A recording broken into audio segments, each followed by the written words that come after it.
بسم اللہ الرحمن الرحیم۔ السلام علیکم۔ وہ ساری زندگی غریب رہا، غریب گھر میں پیدا ہوا، 6 بہنوں کا اکیلا بھائی تھا۔ غریبی اتنی تھی کہ مشکل سے 2 جماعتیں ہی پڑھ سکا تھا۔ جب 10 سال کا ہوا تو باپ چل بسا، 6 بہنیں اور ماں کی ذمہ داری اس کے کندھوں پہ آ گئی۔ اب کون سہارا دیتا ہے؟ باپ کے سوا کون کسی کے منہ میں نوالا دیتا ہے؟ یہاں تو سب چھینتے ہیں، چاچا تایا سب دور ہونے لگے، کون 6 لڑکیوں کو بیائے گا؟ وہ 10 سال کی عمر میں زمانے کی سرد ہوائیں برداشت کرنے لگا، مزدوری کرنا، اپنے سے زیادہ کام کرنے لگا، 2 وقت کی روٹی کمانے لگا، اپنی ذمہ داریاں نبھانے لگا۔ وہ بہت محنتی لڑکا تھا، بہت مشکلات کا سامنا رہا، دن رات کی محنت پہ جمع پونجی پہ اپنی بہنوں کی شادی کرنے لگا۔ 20 سال کی عمر میں ماں بھی چل بسی، بے سہارا ہو گیا۔ بہنیں بھی اپنے گھروں میں جا بسی تھی۔ ہر گھر کی مجبوری ہوتی ہے، کبھی کبھار بہنیں ملنے آ جایا کرتی تھیں۔ وہ دن رات کا تھکا ہارا گھر کو آتا، پہلے کبھی بہن کبھی ماں کھانا بنا دیتی تھی، انتظار کرتی تھی، لیٹ ہونے پہ فکر مند تھی۔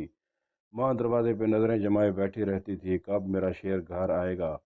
لیکن اب کون تھا فکر کرنے والا؟ کون تھا سینے سے لگانے والا؟ کون تھا پیار سے کہنے والا بیٹا کھانا کھایا، بیٹا تھک جاتے ہو مزدوری کرتے ہوئے؟ وہ اکیلا رہ گیا تھا، تنہائی کاٹنے لگی اسے۔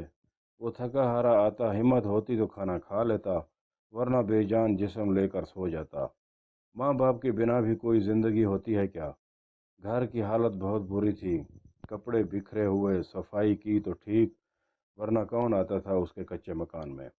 بہنوں نے سوچا شادی کروا دیتے ہیں بھائی کی، لیکن غریب کی شادی بھی کوئی آسان کام تو نہیں ہوتا نا۔ گھر کام کاج لڑکیوں والے بھی بہت سوال اٹھاتے ہیں۔ غریب کے دامن پہ خیر کسی اللہ والے نے اپنی بیٹی کا رشتہ اس غریب زادے سے کر دیا۔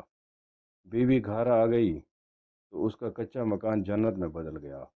وہ ٹائم پہ گھر آنے لگا، گھر سے خوشبو آنے لگی۔ وہ بیوی بھی جیسے کوئی حور تھی، کچے مکان کو جنت میں بدل دیا اس نے۔ یہ جو بیویاں ہوتی ہیں نا، یہ حوروں سے کہیں بہت زیادہ اچھی ہوتی ہیں۔ دونوں میں بہت پیار تھا، کبھی بھوک پہ بھی اس کی بیوی کوئی شکوہ نہیں کیا تھا۔ وہ ہر قدم پر اس کے ساتھ رہی، اس کی سانس میں سانس لیتی تھی۔ وقت گزرتا گیا، خدا نے ان کو بیٹا دیا، بہت خوشیاں منائی گئیں۔ اس نے اپنے 3 مہینے کی کمائی لگا کر بیٹے کی پیدائش کی خوشی منائی۔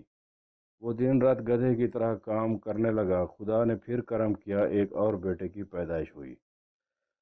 وہ 10 گھنٹے کی جگہ 15 گھنٹے کام کرنے لگا، اچھے اسکول میں پڑھایا۔ دن رات کی محنت، نہ دن دیکھا نہ رات دیکھی، نہ دھوپ چھاؤں نہ سرد ہوائیں، بس وہ چاہتا تھا اس کی بیٹے غریبی سے نکل کر ایک انسانوں والی زندگی جی سکیں۔ بہت محنت کی، اس نے اپنا گھر بیچ کر ڈاکٹر کی تعلیم دلوائی اور دوسرے کو 10 سال کی کمائی دے کر بیرون ملک بھیجا۔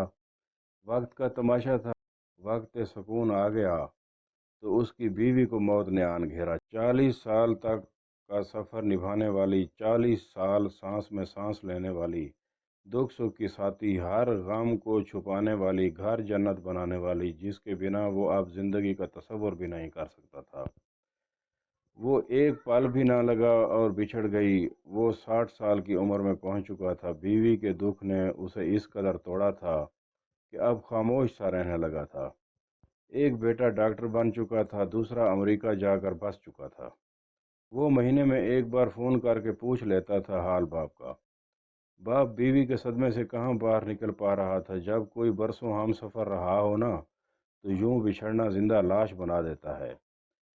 دن گزرتے گئے، ڈاکٹر بیٹے نے شہر میں اپنا گھر لے لیا، پسند کی شادی کر لی۔ بوڑھے باپ نے سوچا آخری زندگی کے لمحات سکون سے گزاریں گے۔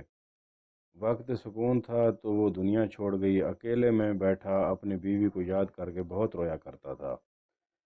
قیامت پہ ایک قیامت اور آنی باقی تھی۔ ابھی بیٹے نے 65 سال کے بوڑھے باپ کا سامان باندھا اور کہنے لگا بابا آؤ میرے ساتھ۔ باپ پوچھنے لگا بیٹا کہاں جانا ہے؟ شہر میں اپنے گھر میں رہ تو رہے ہیں، میرا سامان کیوں باندھا ہے تم نے؟